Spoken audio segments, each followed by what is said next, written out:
जीवन का एक अभिन्न अंग हो गया है। बिना योग के हम लोग निरोग रहने की संकल्पना ही नहीं कर सकते हैं। आज अंतर्राष्ट्रीय योग दिवस के उपलक्ष्य में हम लोग यहाँ पर उपस्थित हुए हैं, जिनको सुनने के लिए हमारे योग प्रशिक्षक डॉक्टर सुनील कुमार यादव जी उपस्थित हुए हैं।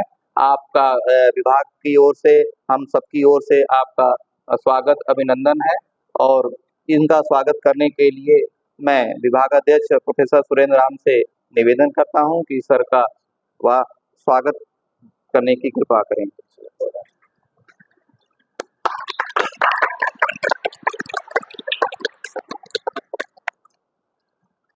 जैसा कि आप लोग जानते हैं, आज पूरा भारतवर्ष या पूरा विश्व अंतर्राष्ट्रीय योग सप्ताह मना रहा है, जिसमें माननीय कुलाधिपति श्री राज्यपाल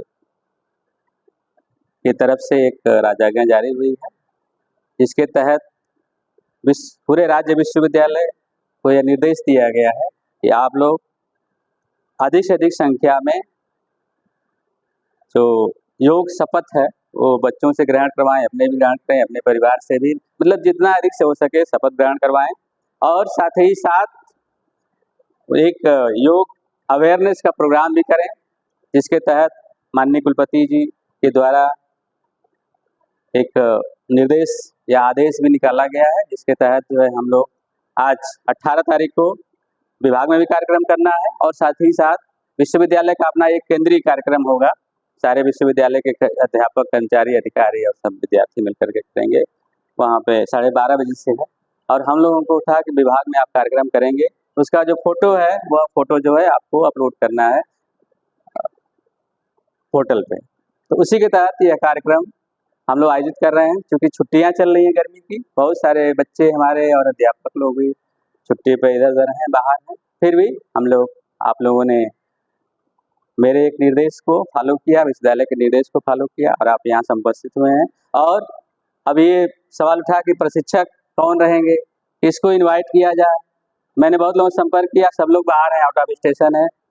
तो मैंने बात की, डॉक्टर सुनील जी हमारे योग नेचुरोपैथी में हैं, फिजिकल डिपार्टमेंट में आप हैं और योग के ट्रेनर भी हैं।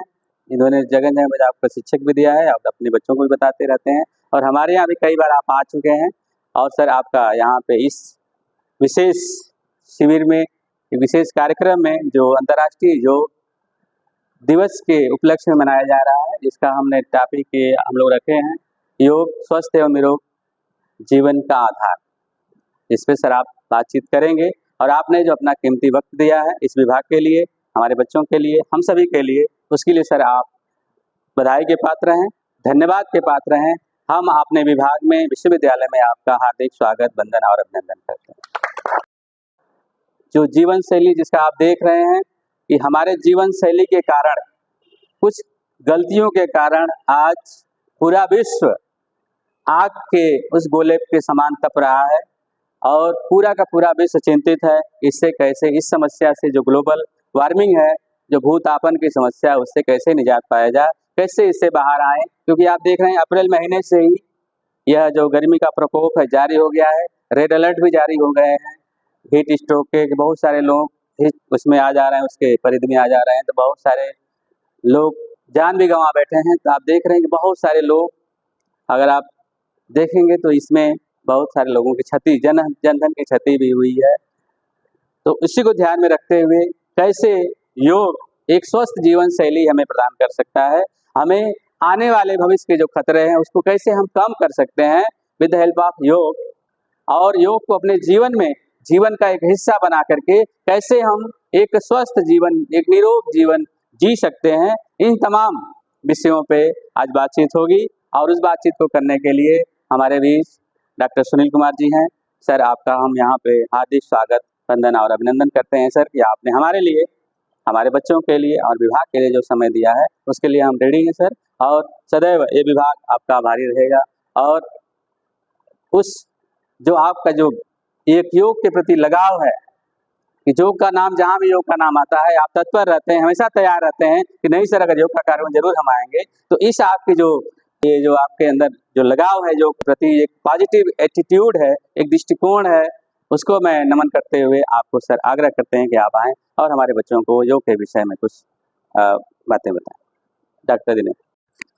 आज इस अंतर्राष्ट्रीय योग दिवस के शुभ अवसर पर जो जागरूकता कार्यक्रम चलाया गया है शिक्षा छात्र विभाग की ओर से, मैं विभागाध्यक्ष सुरेंद्र राम सर का बहुत बहुत आभारी हूँ कि जिन्होंने इस कार्यक्रम में मुझे एज ए वक्ता के रूप में यहाँ पे आमंत्रित किया। मैं बहुत बहुत धन्यवाद देता हूँ सर। साथ ही साथ डॉक्टर शैलेंद्र सर का भी मैं बहुत बहुत धन्यवाद करता हूँ कि जिन्होंने इस कार्यक्रम में मुझे यहाँ पे आमंत्रित करने के लिए जो एक क्रम चल रहा था कि किसे बुलाया जाए, तो सर ने भी बताया कि यहीं पे विद्यापीठ में ही योग विभाग के अंतर्गत जो शिक्षक उपलब्ध हैं उनको आप बुला सकते हैं। मैं धन्यवाद देना चाहता हूं और आभार व्यक्त करना चाहूँगा कि हमारे डॉक्टर दिनेश सर भी इसी विभाग से जुड़े हुए हैं और समय समय पे वो अपनी सेवाएं यहाँ देते रहते हैं। और मैं राजेंद्र सर का भी, ध्यानेंद्र सर का भी बहुत बहुत आभार व्यक्त करता हूँ, साथ ही साथ विनय जी का भी। और इसी के साथ इसमें बहुत सारे कार्यक्रम भी रन कर रहे हैं शिक्षा छात्र विभाग की ओर से, मालवीय मिशन की ओर से टीचर ट्रेनिंग प्रोग्राम, तो उसमें सभी लोग काफ़ी व्यस्त हैं। अभी हमारे बीच एक सर नहीं मौजूद है यहाँ पे, तो उनका भी मैं बहुत बहुत आभार व्यक्त करता हूँ। रामाकांत सर भी उसमें कोऑर्डिनेटर के रूप में कार्य कर रहे हैं और विनय जी भी साथ में काम कर रहे हैं और साथ में विभागाध्यक्ष सर भी काम कर रहे हैं। तो इस व्यस्ततम कार्यक्रम में के बीच इस जागरूकता कार्यक्रम को हम लोग शुरू करते हैं और इसके बीच में एक थीम बनाई गई है जो कि योग स्वास्थ्य एवं निरोग जीवन का आधार। जैसे कि आप देख पा रहे हैं पीछे बैनर लगे हुए हैं, तो ये हमारे लिए बहुत ज़रूरी हो जाता है जब हम अपने दिनचर्या को शुरुआत से शुरू करते हैं, यानी प्रातः काल की बेला से हम शुरू करते हैं। तो एज ए स्टूडेंट मैं आपको बताना चाहूँगा कि जब हम रात्रि को सोते हैं तो हमें एक निश्चित समय तय करना चाहिए कि हमें किस समय पे सोना चाहिए। तो जो आप देखेंगे कि गाँव में आज भी वो समय शेड्यूल फॉलो हो रहा है कि रात्रि को यानी शाम के बाद 7 बजे, 7:30 बजे, 8 बजे तक वो भोजन ग्रहण कर लेते हैं और उसके बाद वो 8:30, 9, पौने 9 तक वो सो जाते हैं, विश्राम करने लगते हैं। तो जिससे कि उनकी जो दिनचर्या है वो आप देखेंगे कि उनके अंदर बहुत सारे बदलाव होते हैं। जैसे कि वो सुबह प्रातःकाल 3:30 बजे, 4 बजे वो जग जाते हैं और उससे क्या होता है उनके जीवन में कि वो जो समय होता है उसमें हमारे इन्वायरमेंट में बहुत सारे चेंजेस होते हैं, बदलाव होते हैं, सकारात्मक ऊर्जा का प्रवाह होता है। तो एक बोला जाता है कि ब्रह्म मुहूर्त में हमें उठना चाहिए प्रातःकाल, जिससे कि हमारे जीवन में, हमारे शरीर के अंदर जो भी हमारे एनर्जी होती है वो इस ब्रह्मांड से हमें मिलती है। अगर उस समय हम उठ के कुछ योगाभ्यास कर लें या वॉकिंग कर लें, यानी टहल लें थोड़ा, या कुछ व्यायाम आदि कर लें, या साइकिलिंग ही कर लें, साइकिल ही चला लें, या सीढ़ियाँ आपके घर में, सभी के घर में उपलब्ध है, उस पर ही आप कम से कम 5-10 बार अप डाउन कर लें, तो आपकी शरीर की पूरी कसरत हो जाती है। जैसे गाँव में आज भी जो चारा वाली मशीन है, या फिर जो कुएं से पानी निकालने की जो परंपरा है, या फिर जो वहाँ के दैनिक कार्य है वो सुबह सुबह प्रातः काल उठ के लोग करते हैं। तो इसीलिए हम शहर में रहने वाले लोग, जो कि गाँव से सभी लोग जुड़े हैं, आप भी जुड़े होंगे, तो वहाँ पे जब आप जाते हैं तो वही दिनचर्या फॉलो करते हैं। लेकिन शहर में आने के बाद हमारी जो दिनचर्या है वो बिल्कुल बदल सी जाती है। ठीक है, एयर कंडीशन में रहना, कूलर के बीच रहना, और एक अलग समय पे हमारा सोने की प्रक्रिया हो जाती है 12 बजे के बाद, ठीक है, या 11 बजे के आसपास। उसके बाद उठने की प्रक्रिया वही 6 बजे हो जाती है, या 7 बजे या 8 बजे। तो इस दिनचर्या को हमें बदलना चाहिए, बदलने की आवश्यकता है। और मौजूदा जो सरकार है इस पे बहुत कार्यरत है। सर ने बताया भी, दिनेश सर ने, कि योग के प्रति बहुत जागरूकता फैलाई जा रही है और उसका एक कार्यक्रम भी चल रहा है गवर्नमेंट की ओर से कि वैश्विक भारत में किस तरीके से हम विकसित भारत का जो सपना है वो कैसे पूरा होगा। तो विकसित भारत का जो सपना है वो लोगों को स्वस्थ रह के और लोगों को कैसे स्वास्थ्य के प्रति हम जागरूक करें, इस पे ज्यादा गवर्नमेंट की भी पहल है, आयुष मंत्रालय की भी पहल है, और निरंतर जो भी विभाग कार्यरत हैं आयुष मिनिस्ट्री के अंदर, वो जैसे मोरारजी देसाई इंस्टीट्यूट जिन्होंने एक प्रोटोकॉल बनाया है, वाई ब्रेक करके नाम से आपने सुना भी होगा, कि ऑफिस वर्कर, कॉर्पोरेट वर्कर को किस तरीके से हम तनाव मुक्त करें या उनकी जो दिनचर्या है उसको कैसे बदला जा सकता है, उसके लिए 5 मिनट योगा ब्रेक प्रोग्राम का मुहिम चलाया गया है, जो कि मैं चाहता हूं कि हमारे यूनिवर्सिटी में, चूंकि मैं भी 2017 से यहाँ कार्यरत हूं, तो मैं चाहता हूं कि माननीय कुलपति जी द्वारा, विभागाध्यक्ष सुरेंद्र सर द्वारा, कि ये पहल चलाई जाए, हमारे माननीय कुलपति जी को भी ये संज्ञान में लिया जाए कि जो वाई ब्रेक है वो हमारे टीचर्स के लिए, हम कर्मचारियों के लिए और यहाँ के स्टूडेंट्स के लिए कितना इम्पोर्टेंट है। तो वो 5 मिनट का जो ब्रेक है उसमें तनाव मुक्त निश्चित ही आप हो पाएंगे जब आप उसको अमल करेंगे तो इस तरह की जो तमाम कार्यक्रम चलाए जा रहे हैं जो कि हमें अवेयर करने के लिए, तो उसके साथ ही साथ जो विकसित भारत का जो सपना है कि वो कैसे पूरा होगा, उस पर हम लोग बात करते हैं कि जैसे कि सर ने बताया कि पौधे लगाना बहुत जरूरी है, और सर ने बहुत बढ़िया यहाँ पे मुझे तुलसी माता का पौधा दिया है, और निश्चित ही मैं इसे घर पे लगाऊंगा, और वहाँ पे है भी, सभी के घरों में तुलसी माँ का पौधा रहता है, पूजा भी करते हैं हम लोग, और ये हमारे जीवन के साथ बहुत औषधि के रूप में काम करता है। ठीक है, तो निश्चित ही आप उस पौधे को न यूज करें जिसका हम पूजन करते हैं, आप दूसरा पौधे का इस्तेमाल करें, और इस पौधे से हमें बहुत ज्यादा फायदा मिलता है। अगर हम इसे काढ़ा बना के पिए, इसके पत्तियों को या इसके बीज को, तो ये बहुत ही फायदा हमें करता है। इसके साथ ही साथ जो ग्रीन इन्वायरमेंट का जो सपना है, या हम पौधा रोपण जो करते हैं, और वो धीरे धीरे कम हो गया है क्योंकि पेड़ बहुत तेजी से कट रहे हैं, और तमाम ऐसे फ्लाईओवर और जो निर्माण हो रहे हैं उसकी वजह से भी बहुत ज्यादा पेड़ कट रहे हैं। तो इसकी वजह से आप देख रहे हैं कि ह्यूमिडिटी कितनी बढ़ गई है। तो इन्वायरमेंट को थोड़ा चेंज करना है, और तो हमें क्या करना पड़ेगा, प्रण लेना पड़ेगा कि हम ज्यादा से ज्यादा पेड़ लगाएं, अपने घर में भी लगाएं, अपने जहां हम रहते हैं वहां पे गार्डनिंग की व्यवस्था करें, ताकि वहां का जो तापमान है वो हमारे लिए एक अच्छा तापमान साबित हो। ठीक है, और इसी के साथ हम लोग स्वस्थ रहने के लिए बहुत सारे उपाय हैं, जैसे कि एक दिनचर्या आप बदल सकते हैं कि किस तरह प्रातः काल उठ के आप योग आदि कर सकते हैं, और अपने आप को किस तरह सुदृढ़ बना सकते हैं। कसरत करने से हमारे शरीर में बहुत सारे बदलाव होते हैं, जिससे हमारा रेस्पिरेशन रेट इंप्रूव होता है, जो कि आप देखा होगा आपने कि कोविड के बाद हमारे श्वास लेने में बहुत सारी समस्याएं, कठिनाइयां हो रही हैं। तो उसके साथ ही साथ हमें श्वास के लिए, जो कि योग के अंदर प्राणायाम बताया गया है, कि श्वास लेने की प्रक्रिया को हम क्या बोलते हैं, पूरक, यानी इनहेल करना श्वास को, और रोकने को बोलते हैं कुंभक। ठीक है, और छोड़ने की प्रक्रिया को बोलते हैं रेचक, यानी कि श्वास को एक्सहेल करना। तो अगर हम इस प्रक्रिया को भी हम समझ लें, सुधार लें, तो ये बहुत जरूरी होगा। जैसे कि बच्चा जब जन्म लेता है तो आप देखेंगे कि बच्चे का और कहीं ध्यान आपका नहीं जाता, पेट पे आपका ध्यान जरूर जाता है। क्यों? क्योंकि वो बाय बर्थ नेचुरल है कि वो श्वास लेता है, छोड़ता है। वो उसको बच्चे को आप देखेंगे, अभी कुछ दिनों पहले पेपर में भी प्रकाशित हुआ था कि बच्चे को ध्यान देंगे आप, शिशु का जो रेस्पिरेशन पावर है, शिशु की जो एक तरीके से जन्मजात जो उसके अंदर परिवर्तन देखने को मिलता है, और वो नेचुरल है, बाय बर्थ वो होता है। तो क्यों होता है? क्योंकि उस सारे सिस्टम्स जो हैं वो अभी नए होते हैं, और माँ के गर्भ में वो सारे सिस्टम तैयार हो रहे होते हैं। जैसे ही वो इस दुनिया में बाहर आते हैं, वो एक अलग एनवायरनमेंट में आ जाते हैं। तो उसके लिए उसके सारे जो फंक्शंस हैं, कुदरत ने ऐसा उनको बना रखा है कि वो सारे फंक्शंस को एक्टिवेट करते हैं, जिसकी वजह से वो जो योगिक ब्रीदिंग है, एक्चुअली में जो बच्चे जन्म लेते हैं वो लेते हैं। योगिक ब्रीदिंग का कॉन्सेप्ट क्या है कि जब हम श्वास पेट से भरेंगे, सपोज पेट से आप श्वास को भरिए और छाती फिर फुलाएंगे, उसके बाद एक्सपेंड करेंगे तो पेट के हिस्से को बाहर छोड़ते हैं। ये जो प्रक्रिया है, ये सही मायने में श्वास लेने का सही तरीका है।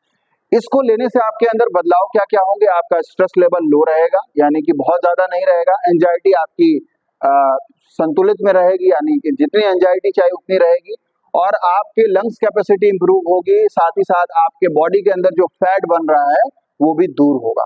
तो जो बड़े बड़े तपस्वी हैं, योगी हैं, वो इसी तरह श्वास लेते हैं, और उन जो लंबे समय तक तपस्या करते हैं वो श्वास के माध्यम से ही अपने भोजन को क्या करते हैं, ग्रहण करते हैं। यानी जो सलाइवा हमारे माउथ में बनता है वो होता है टाइलिन नाम का एक एंजाइम होता है, जिसको कि हम भोजन करते समय हमारे मुख में बनता रहता है, या देर तक अगर हम संवाद करें तो भी आपके मुख में वो बनता रहेगा। तो आप उसको इनटेक करके अपने सलाइवा को अंदर करते हैं और आप अपने जो बाकी सिस्टम्स हैं उसको मदद करते हैं ताकि वो अच्छे से वर्क करें। उसी प्रकार हम भोजन भी ग्रहण करते हैं।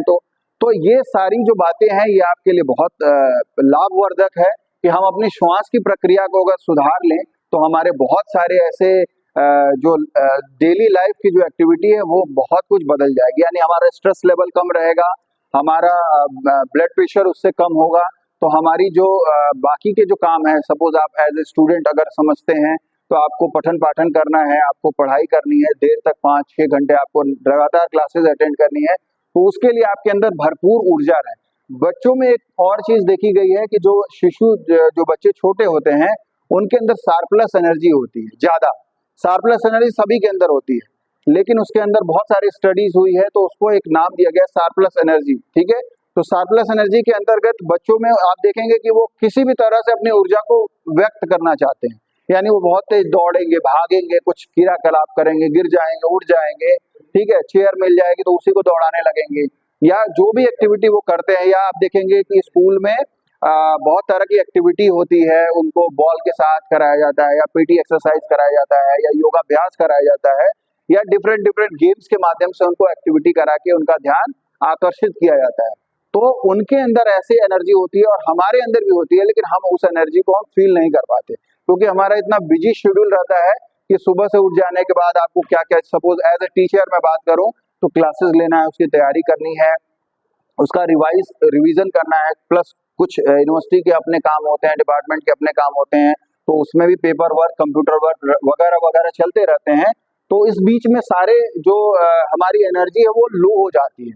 तो उसके लिए मैंने बताया कि एक योगा ब्रेक बहुत जरूरी है, 5 मिनट का, 10 मिनट का, उसमें हम अपने आप को फिर से रिफ्रेश कर पाते हैं। और अगर हम यूं बात करें कि हम अपनी दिनचर्या को, जीवन शैली को किस तरीके से हम सुधार सकते हैं, तो हम इस तरीके से सुधार सकते हैं कि प्रातः काल हम सुबह 4:30 बजे, 5 बजे उठ जाएं, ब्रह्म मुहूर्त में उठें तो और अच्छी बात है, और उसके बाद कुछ एक्टिविटी करें, कुछ एक्सरसाइज करें। उसके बाद हम प्राणायाम कर सकते हैं। प्राणायाम सबसे सिंपल है, नाड़ी शोधन प्राणायाम। ये प्राणायाम इतना पावरफुल है कि आपके ब्रेन को ये अच्छा ऑक्सीजन अमाउंट में पहुंचाता है, और ये सुबह सुबह करेंगे तो बहुत अच्छा है। ठीक है, कैसे करते हैं आप, इस तरह से आप सभी लोग इसको कर भी सकते हैं। इस तरीके से विष्णु मुद्रा बनाइए, जो आपकी लिटिल फिंगर है और रिंग फिंगर है उसको स्ट्रेट करिए, बाकी की 2 उंगलियां, फर्स्ट फिंगर, सेकंड फिंगर को क्लोज करिए, और थंब को इस तरह रखिए, और राइट नॉस्ट्रल को बंद कर लीजिए, बाईं नासिका से श्वास को भरिए। आप 10 सेकंड तक भर सकते हैं, या आप जितने देर तक, अभी आप शुरू कर रहे हैं, अगर बिगिनर हैं तो आप बहुत आराम से करेंगे, 10 सेकंड तक करेंगे, 10 काउंट तक। उसके बाद बाएं नासिका को क्लोज करिए, फिर राइट नासिका को खोलिए, दाहिने नासिका को, श्वास को बाहर जाने दीजिए, फिर दाहिने नासिका से श्वास भरिए, फिर दाहिने नासिका को बंद करके बाएं नासिका को खोल दीजिए, श्वास को बाहर जाने दीजिए, और हाथों को फिर रिलैक्स कर लीजिए। देखिए इसमें होता क्या है कि ये केवल बताने के लिए था कि ये एक चक्र पूरा होता है, यानी बाएं से हम लेते हैं और फिर दाहिने पे छोड़ते हैं, दाएं से लेते हैं, बाएं पे छोड़ते हैं। ये जो प्राणायाम है इसको बोलते हैं अनुलोम विलोम प्राणायाम। ये लेफ्ट नॉस्ट्रल से शुरू किया जाता है, लेफ्ट पे ही खत्म किया जाता है। इससे क्या होता है, हमारे ब्रेन में क्रॉस वेंटिलेशन होता है। अगर हम लेफ्ट से ले रहे हैं तो राइट ब्रेन पे ये काम करता है, राइट से ले रहे हैं तो लेफ्ट ब्रेन पे काम करता है। ये क्रॉस वेंटिलेशन काम करता है। सपोज आप एज ए स्टूडेंट, आपको अगर कंसंट्रेशन लेवल अच्छा नहीं है, या आपका मन पढ़ाई में ज्यादा देर तक नहीं हो पाता है, तो आप आंखें बंद करके इसको 5 मिनट करेंगे तो आपका ब्रेन जो है उसके अंदर भरपूर ऑक्सीजन की मात्रा पहुंचेगी, और आपका ध्यान भी जल्दी किसी चीज पे केंद्रित होगा। ठीक है, और इसके साथ ही साथ एक और प्राणायाम है जो हम सभी विद्यार्थियों को, हम सभी टीचर्स को करना चाहिए, कपालभाति। ठीक है, उसको आप कैसे करेंगे कि जैसे आप कैंडल को बुझाते हैं तो फूंक मारते हैं कभी कभी, लेकिन मुख से बुझाना नहीं चाहिए, आप हाथों से बुझा लीजिए उसको ऐसे करके। लेकिन उसको जब आप बुझाने का प्रयास करते हैं तो जिस तरह माउथ से ब्रेथ को छोड़ते हैं वैसे नॉस्ट्रल से ब्रेथ को छोड़ना है। ठीक है, तो इसमें करते क्या है कि हमारा जो पेट है वो अंदर की ओर जाएगा। ऐसे नॉर्मली पेट अंदर बाहर जाता है, लेकिन जब हम इस तरह की प्रक्रिया करते हैं कपालभाति में तो कैसे करते हैं, अंदर की ओर श्वास को बाहर की ओर बाहर निकालना है, पेट को अंदर की ओर। तो ये जो प्रक्रिया है ये हमारे पेट के आसपास की चर्बी को भी कम करता है, साथ ही साथ हमारे ब्रेन को अच्छा ऑक्सीजन सप्लाई करता है। तो ये भी आप अपने दिनचर्या में शामिल करिए, इससे बहुत ज्यादा विद्यार्थी जीवन में फायदा मिलेगा और हमारा इससे करने से क्या होगा, स्ट्रेस कम होगा, ठीक है, और बीपी भी कम रहेगा। सपोज मान लीजिए किसी को बीपी की समस्या है, बीपी हाई, तो उनके लिए स्ट्रोक लेवल क्या होगा, बहुत स्लो होगा। जैसे आराम से, और नॉर्मल विद्यार्थियों के लिए, नॉर्मल टीचर्स के लिए, नॉर्मल लोगों के लिए क्या है, स्ट्रोक का लेवल हाई होगा, ठीक है। साथ ही साथ कुछ अभ्यास है जिसको कि आप जैसे कर सकते हैं डेली लाइफ में। सूर्य नमस्कार है जिसमें 12 आसन होते हैं, उसको आप जरूर करें। वो आप, उसमें बहुत सारे रिसर्चेज हुई हैं, उसमें पता लगा है कि सूर्य नमस्कार हमारे फ्लेक्सिबिलिटी को बढ़ाता है, सूर्य नमस्कार हमारे स्ट्रेंथ को बढ़ाता है, सूर्य नमस्कार हमारे एंड्योरेंस को बढ़ाता है, शरीर में जो एंड्योरेंस है, देर तक कार्य करने की क्षमता, ठीक है।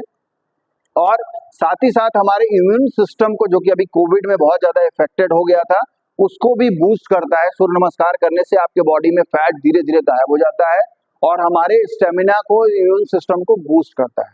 तो इम्यून सिस्टम को बूस्ट करेगा, हमारे प्रत्येक कोशिका को बूस्ट करेगा, सुदृढ़ करेगा, और हमारे जो मसल स्टोन है उसको भी एक्टिव करता है। तो आप देखेंगे कि इस समय, मौजूदा समय में जो कार्डियक अरेस्ट हो रहे हैं, उससे आपको बहुत ज्यादा सीख लेनी चाहिए कि जो तमाम जिम में कुछ ऐसे जो स्टूडेंट होते हैं या फिर प्रैक्टिशनर होते हैं, वो जाते हैं जिम में और कार्डियक अरेस्ट आ जाता है। क्यों होता है, उसके पीछे बहुत सारे कारण हैं, लेकिन एक दो कारण हम लोग जो समझते हैं एज ए योगा टीचर कि इसमें प्रॉपर वार्म अप आप नहीं करते हैं, प्रॉपर वाटर इनटेक नहीं करते हैं, जिसके कारण से, और एक और भी चीज है जो कि आपको जानते हैं कि तनाव उनको किसी प्रकार का है, वो गए जिम में और डायरेक्ट वो ट्रेडमिल पे चढ़ गए और दौड़ने लगे, तो उससे क्या होगा कि उनके शरीर में एक तो तनाव का इफेक्ट है, वो तनाव उन्होंने दूर नहीं किया, ठीक है। उसके साथ ही वो ईयरफोन लगा लेते हैं, हेडफोन लगा लेते हैं, और वो तनाव भी लेते हैं, हमारे ईयर्स को देते हैं, हमारे ब्रेन को देते हैं।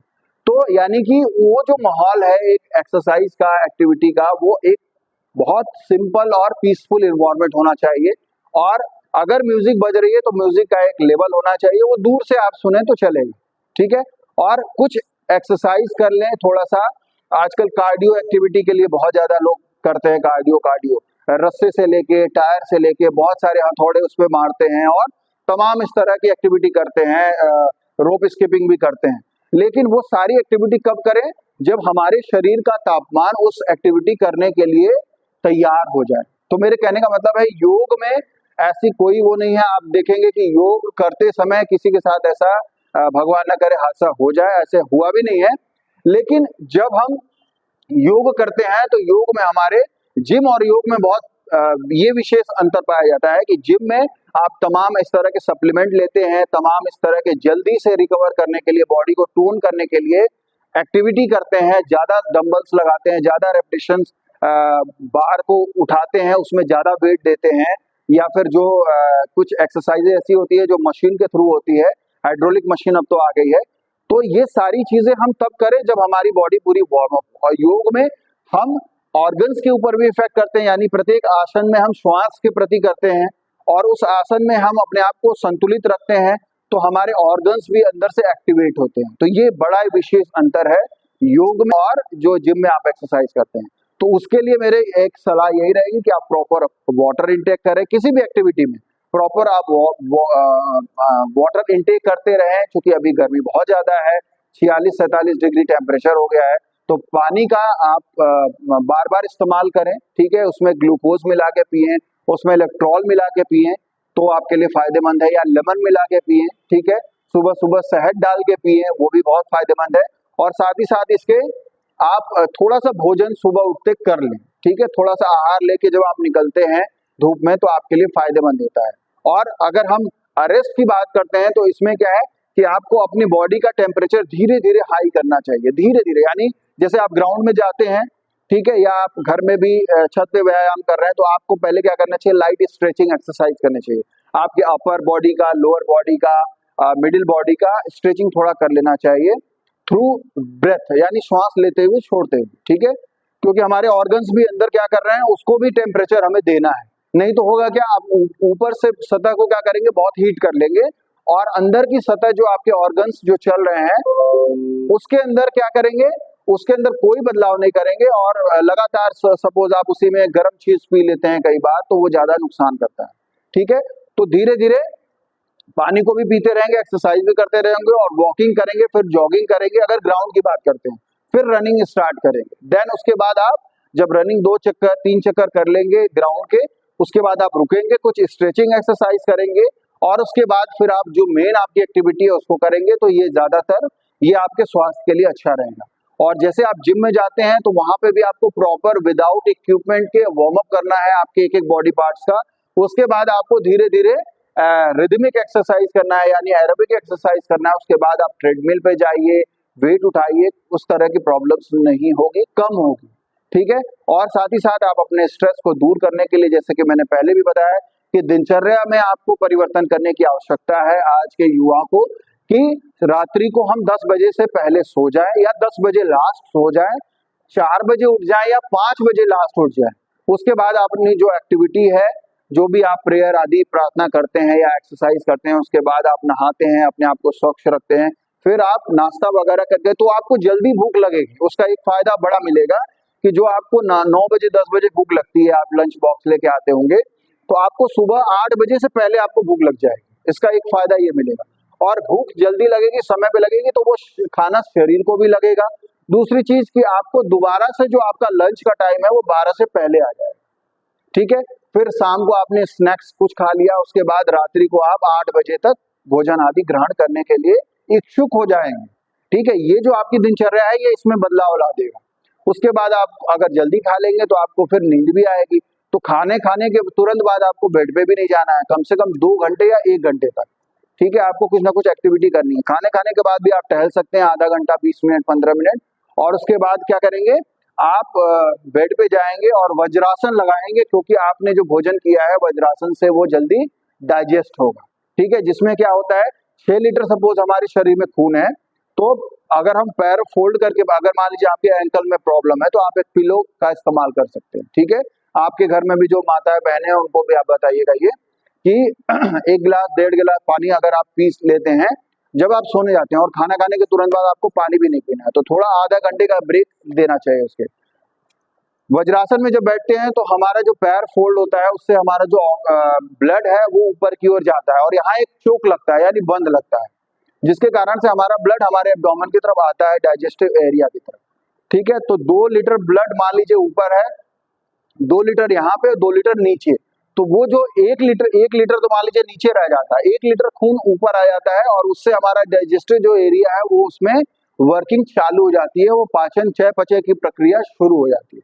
तो उस दौरान अगर हम 5 मिनट, 2 मिनट, 1 मिनट भी अगर आप बैठते हैं, तो आपका धीरे धीरे वो मेटाबॉलिज्म जो रेट है, BMR जिसको बोलते हैं, बेसल मेटाबॉलिक रेट, वो भी इंप्रूव होता है, और वो हमारे चयापचय की प्रक्रिया को तेज करता है। और आप जानते हैं कि जो आहार आप ग्रहण कर रहे हैं, अगर वो अच्छे से नहीं पचेगा, अच्छे से डाइजेस्ट नहीं होगा, तो आप में तमाम इस तरह के रोग आदि हो सकते हैं। जैसे एक जो समस्या है जिसकी लोग बात नहीं करते हैं, पाइल्स की। ठीक है, वो खाने की प्रक्रिया और कैसा आप मसालेदार या तेल वसा आदि ले रहे हैं ज्यादा, उसकी वजह से हो जाता है। और यानी आप एक्टिविटी भी नहीं कर रहे हैं, यानी कि आप टहल नहीं रहे हैं, एक्सरसाइज नहीं कर रहे हैं, इसकी वजह से भी वो जो आपका पाइल्स जैसे संबंधित रोग हो जाते हैं वो हो जाते हैं। तो आपको दिनचर्या बदलने की जरूरत है, एक्सरसाइज करिए, योगाभ्यास करिए, सूर्य नमस्कार करिए, प्राणायाम करिए, और कुछ ऐसे भी आसन है जैसे कि ताड़ आसन है जो युवाओं को करना चाहिए। ताड़ आसन है, आपको त्रिकोण आसन है, उसके बाद आप चक्रासन कर सकते हैं, और बैठ के पश्चिमोत्तान आसन कर सकते हैं, वक्रासन कर सकते हैं, अर्ध मस्तिष्क आसन कर सकते हैं। ये भी आपके इस वाले लीवर के लिए बहुत अच्छा है।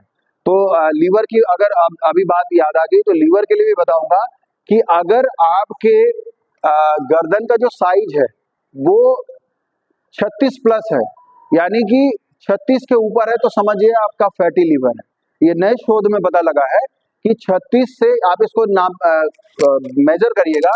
ये मैं नहीं कह रहा हूँ, ये एक दिल्ली के जो डॉक्टर सरीन एंड सरीन है, जो कि लीवर ट्रांसप्लांट करते हैं,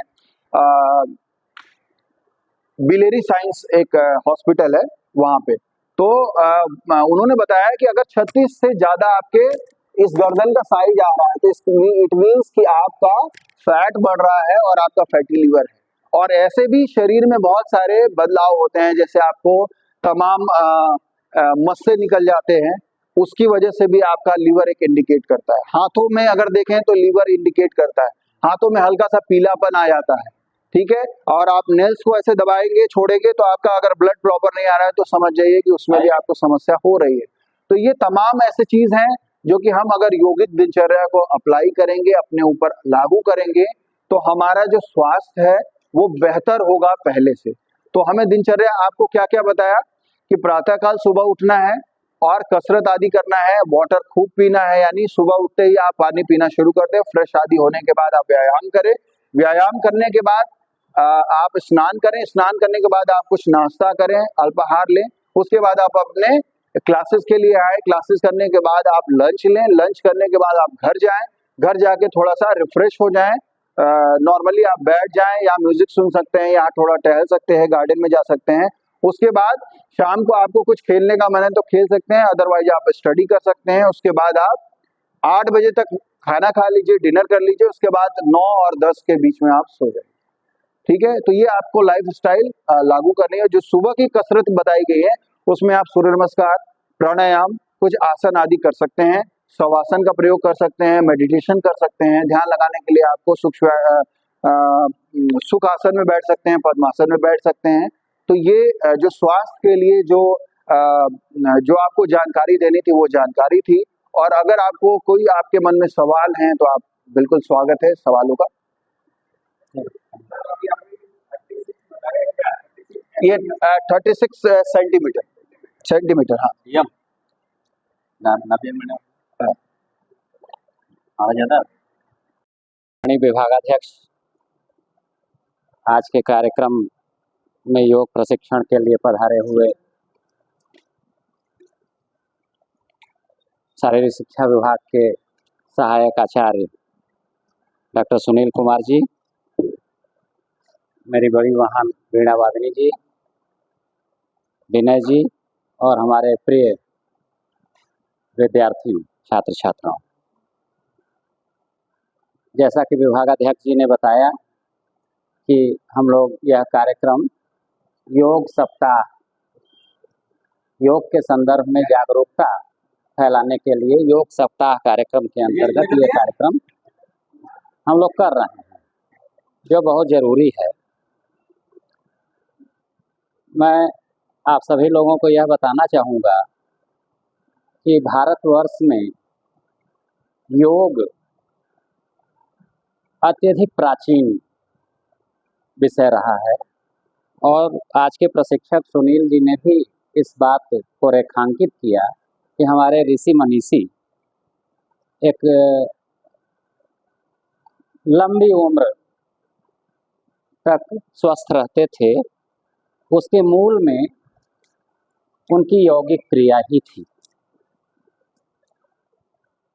तो जो हमारे यहाँ इतने प्राचीन काल से प्रचलित बातें हों,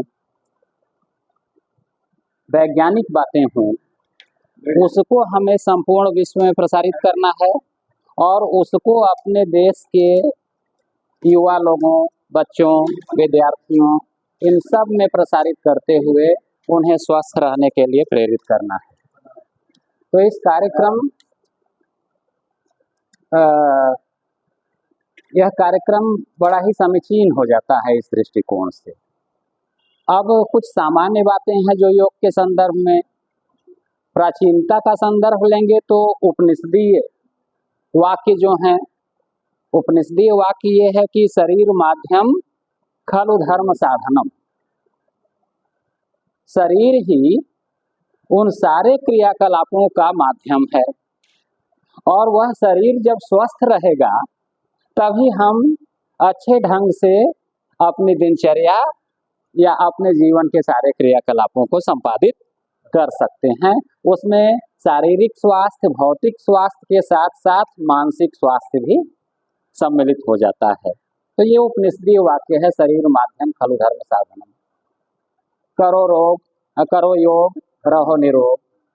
तो ये जो सूक्त वाक्य हैं, ये जो प्रचलित सूक्तियां हैं, वह योग के महत्व को चरितार्थ करते हुए लोगों को स्वस्थ रहने के प्रति प्रेरित करते हैं, जो बड़ा ही जरूरी है। अभी तमाम महामारियों का प्रकोप था, जैसा विभागाध्यक्ष महोदय ने अभी बताया।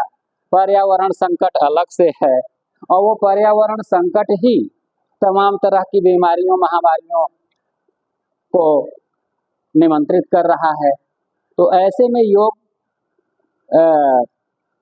का महत्व और अधिक बढ़ जाता है कि हम हमारी एक निश्चित दिनचर्या हो, और हम उस निश्चित दिनचर्या में ठीक ढंग से काम करते हुए। विभागाध्यक्ष महोदय बैठे हुए हैं, हमारे संकाय के ही प्रशिक्षक बैठे हुए हैं, सुनील जी, दिनेश जी, सभी लोग। हम लोग जो अपना शेड्यूल यहाँ विभाग में तय करते हैं, बहुत पहले से, जब से विभाग प्रारंभ हुआ है तब से यहाँ 10 बजे जब विद्यार्थी आते हैं तो पहले प्रार्थना का शेड्यूल उसमें तय है। पहले ही कक्षा में जाकर पठन पाठन नहीं, पहले उनको उनके मन मस्तिष्क को प्रार्थना के कार्यक्रम द्वारा संतुलित बनाए जाने की बात है। ठीक है, तो हम लोग प्रार्थना, उसमें कुछ सर्वधर्म संभाव का प्रार्थना होता है, उसके बाद कुछ अच्छे विचार आते हैं, दिए जाते हैं, ईश्वर ध्यान किया जाता है। वो ध्यान भी एक योग से संबंधित, जैसा दिनेश जी ने अभी कहा। हाँ, तो उसमें ईश्वर ध्यान कराया जाता है। उसके बाद विद्यार्थियों को कक्षा में नियत कार्य के लिए भेजा जाता है। तो ये बड़ा, अभी भारत सरकार ने बहुत से कार्यक्रम, बहुत सा तो महत्वपूर्ण कार्यक्रम सुनील जी ने बताया, हम तो सुने ही नहीं थे। वाई ब्रेक, हाँ, आज इनके माध्यम से मैंने बड़ा अच्छा प्रोग्राम सुना। और हाँ, लेकिन फिट इंडिया, खेलो इंडिया, तो अन्य प्राथमिक विद्यालयों में भी, माध्यमिक विद्यालयों में भी इन सब प्रोग्राम्स के माध्यम से सप्ताह में या पठन पाठन प्रारंभ होने के पूर्व विद्यार्थियों को कुछ शारीरिक व्यायाम, कसरत, हाँ, उनको करके तब फिर पठन पाठन करना है, चाहे वो प्रतिदिन हो आधे घंटे या फिर सप्ताह में, वो शेड्यूल तय। तो कुल मिला करके जब शरीर स्वस्थ रहेगा, हमारे युवा स्वस्थ रहेंगे, हमारे सभी जो बुजुर्ग हैं वो स्वस्थ रहेंगे, जो बच्चे हैं वो स्वस्थ रहेंगे, तभी वो अच्छे ढंग से अपनी दिनचर्या और समाज में तथा राष्ट्र के लिए वो बेहतर योगदान कर सकते हैं। तो मैं बहुत आभारी हूँ और शुक्रगुजार हूँ कि मुझे भी आज योग सप्ताह के अवसर पर कुछ अपने विचार व्यक्त करने का अवसर दिया गया। बहुत धन्यवाद। आज योग दिवस, योग सप्ताह के अवसर पर हम सभी यहाँ पर एकत्रित हुए हैं। मंच पर माननीय विभागाध्यक्ष महोदय प्रोफेसर सुरेंद्र राम सर और आज के हमारे मुख्य वक्ता के रूप में पधारे शारीरिक शिक्षा विभाग के डॉक्टर सुनील कुमार सर, हमारे अन्य सहयोगी ध्यानेंद्र सर, दिनेश सर और विनय जी, और आप सभी लोगों का इस सभागार में स्वागत और अभिनंदन है। गौतम बुद्ध ने जैसा कि बताया था कि दुख है, दुख का कारण भी है और उसका निवारण भी है। तो जब दुख की व्याख्या की जाती है तो आदि भौतिक, आदि दैविक और आदि दैविक दुख की बातें होती है। तो दैविक दुख और भौतिक दुख को तो दूर करना हमारी व्यक्तिगत है, जैसे हम उसको जितना अपनी पराकाष्ठा पर जाएंगे, भौतिक दुखों को दूर करने की कोशिश करेंगे। दैविक हमारे हाथ में नहीं है। सुनामी आ जाना, बादल फट जाना, वज्रपात होना, जल प्रलय आना, भूकंप इत्यादि आना, ये हमारे हाथ में नहीं है। इन दुखों को दूर हम नहीं कर सकते। लेकिन जो हमारे दैहिक दुख हैं, दैहिक दुख हमारे शरीर और मस्तिष्क से जो जुड़े हुए हैं, उनको हम अपने संयमित जीवन के द्वारा यथासंभव दूर करने की कोशिश कर सकते हैं। यदि हमारा शरीर स्वस्थ रहेगा तो हमारा मस्तिष्क भी स्वस्थ रहेगा और हमें उत्तम चेतनता प्राप्त होगी और हम किसी भी कार्य को करने में अपने आप को समर्थ पाएंगे और अच्छे निर्णय लेने की संकल्पना हमारे अंदर स्वतः विकसित होगी।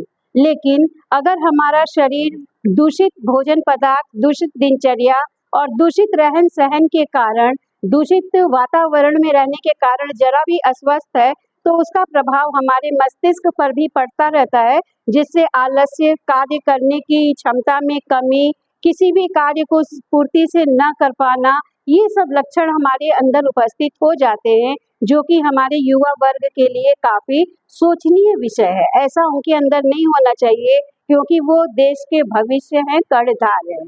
तो उत्तम योग के द्वारा शरीर को मस्तिष्क से जोड़ा जाए और मस्तिष्क की कमियों को शारीरिक कार्यों के द्वारा, संयमित भोजन और दिनचर्याओं के द्वारा उसे दूर किया जाए, तो बहुत सारे हमारे मनोविकार और शारीरिक विकार दूर होंगे।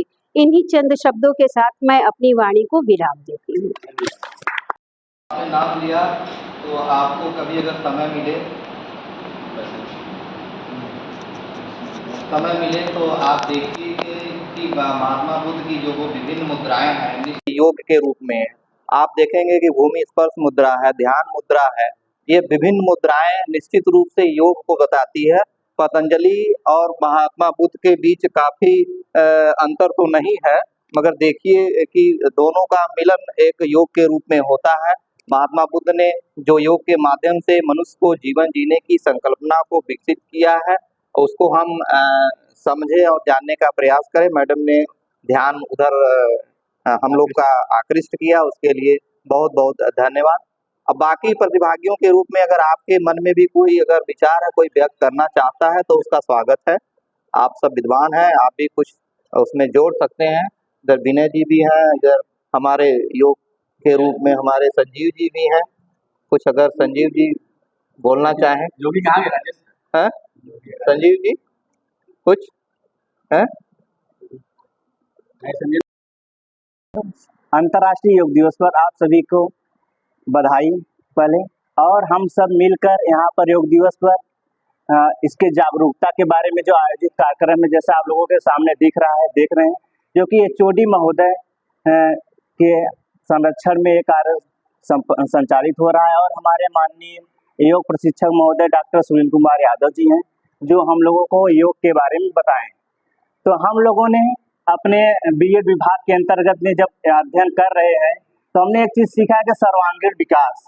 तो सर्वांगीण विकास में आप लोग ने जो सीखा है, तो उससे क्या है कि मन को शरीर से जोड़ना, मन को समाज से जोड़ना, योग के माध्यम से ही हम लोग सीख पाते हैं। जब मन हम लोगों का केंद्रित रहेगा तो हमारा शारीरिक स्वास्थ्य और सामाजिक स्वास्थ्य, बौद्धिक स्वास्थ्य भी स्वस्थ रहेगा। तो हम लोग इस योग के माध्यम से जहाँ तक संभव हो पाता है अपने शरीर, स्वास्थ्य और समाज, हर एक चीज़ को संतुलन कर सकते हैं। तो आप लोग का जो है योग के द्वारा ही सर्वांगीण विकास हो पाना बहुत एक सरल तरीका है, जो सर्वांगीण विकास करने का, शरीर को स्वस्थ करने से लेकर मन को जो होता है आत्मा को शांति प्रदान करने से लेकर हर एक चीज़ स्वस्थ जो है माइंड से और मन तक, उसको कनेक्ट करने का जो जरिया है योग है। तो आप लोग योग के माध्यम से अपने मन को, स्वास्थ्य को एक कर सकते हैं। तो आज जैसा कि डॉक्टर सुनील सर ने बताया, तो हम लोग इसको फॉलो करेंगे अपने दैनिक जीवन में, और योगा अभ्यास प्रतिदिन करने का पूर्णतः प्रयास करेंगे, और इससे हम अपने जो भी शरीर के दुख हैं, कष्ट हैं, या फिर जो स्ट्रेस है उसको दूर कर सकेंगे। धन्यवाद आप सभी को।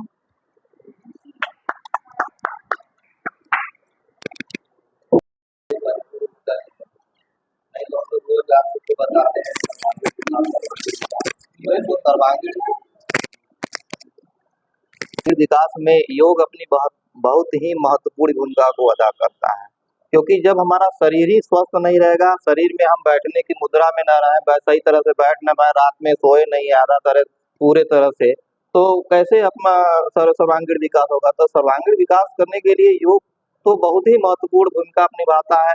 और हम इस महीने में इस योग के उपलक्ष्य में जो कार्यक्रम चलाया जा रहा है, इससे प्रेरणा लें और निश्चित रूप से थोड़ा बहुत योग करें। हम बहुत तो नहीं कहते हैं, मैं आप देखिए कि आज प्रोग्राम था तो मैं बहुत टहलता नहीं हूँ, मगर आज सुबह उठा और मैंने कहा, पत्नी से कहा कि मैं दूध लेके आता हूँ और थोड़ा इसी बहाने टहल लूंगा। तो कह रही कि क्यों टहलने जा रहे हैं? हमने कहा नहीं, आज प्रोग्राम है तो कम से कम कुछ अवेयरनेस हो ही जाए। तो समझिए कि जून में ही सही, जब जाके तभी सवेरा। 2-4 दिन मन करता है तो कर लो, नहीं कर रहा तभी मत करना चाहिए। हमारे कहने का ये मतलब है कि करिए, जब जागे तभी सवेरा। हमारा मन किया कर लिए, कल भले ना करें, फिर 2-4 दिन के बाद मन करेगा तो करना चाहिए। इन्हीं सब चंद बातों के साथ कार्यक्रम अपने अंतिम पड़ाव पे है। अब मैं विनय सिंह से निवेदन करूंगा कि सभी का धन्यवाद ज्ञापित करने की कृपा करें। और बीएड के छात्र, आप सभी लोग अपना कीमती वक्त निकाल के यहाँ पे आए, और देखने को तो ये भी मिला कि बहुत से लोग यहाँ पे नहीं भी आए, लेकिन हो सकता है वो अपने यहाँ योग के लिए जो है सजग पहले से रहते रहे हों। यहाँ से आप लोगों का बहुत बहुत धन्यवाद।